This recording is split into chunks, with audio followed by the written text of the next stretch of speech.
Hello, my name is Alistair Purdy. I'm a partner in Purdy Fitzgerald Solicitors. This is the annual Employment Law Seminar in conjunction with Collins McNicholas Recruitment and Training Group.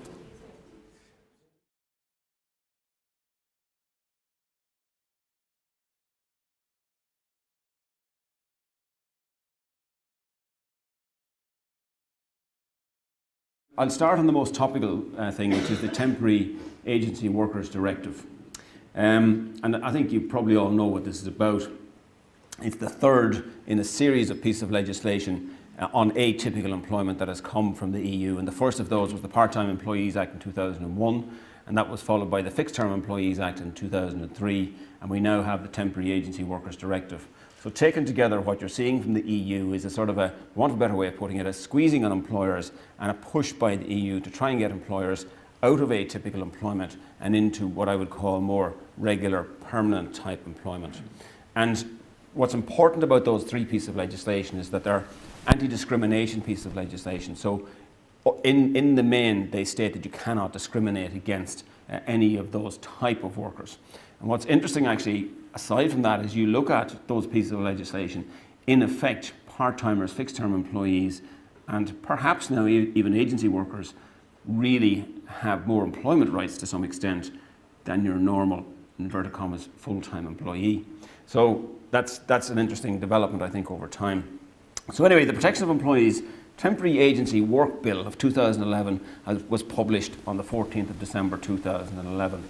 And as you know, we had failed to implement the directive underpinning that bill, which is meant to be in by the 5th of December 2011.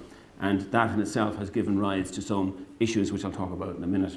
Now, when we were here last year, we were talking about this bill and we're wondering how will it affect on employees, because we didn't have a definition of pay, we didn't have a definition of terms and conditions of employment, and employers in general were very worried as to how that would transpose into Irish law. And I'm glad to report actually it's not as bad, at least I had feared it would be, and I'll go through that in a minute. And it's not as bad for a number of reasons, and primarily the first of those reasons is that the definition of an agency worker is fairly tight in the actual bill itself.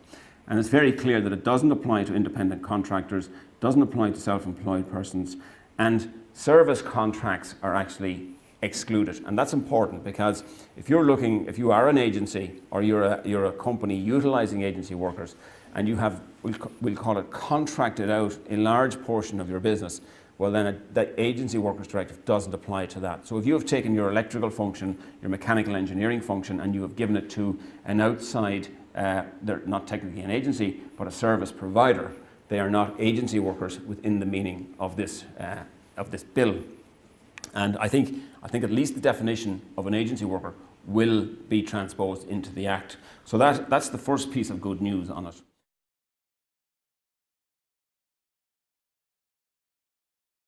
Now what it says in general is that agency workers must be treated equally in respect of basic working conditions. And importantly in that regard though, the agency remains the employer of the agency worker. The only exception to that, of course, is for the purpose of the Unfair Dismissals Act, because as you know, an agency worker for the purpose of the Unfair Dismissals Act, the end user is the actual employer for the purpose of that Act.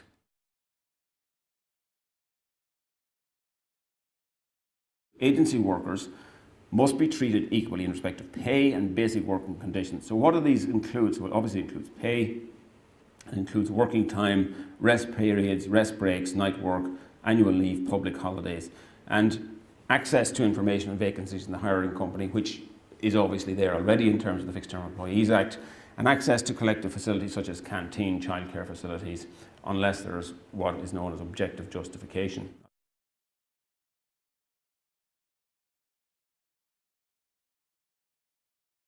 Now, interestingly, the definition of pay under the bill includes the following: includes basic pay, shift premium, piece rates, overtime, unsocial hours premium, and Sunday premium. So the definition of both basic working conditions and pay is defined as fairly tightly under the Act. And the Minister has indicated that this is an exhaustive list. Therefore, bonus payments, pension schemes, benefit in kind, sick pay schemes are not within the scope of the bill. And this was the big worry in respect of most employers.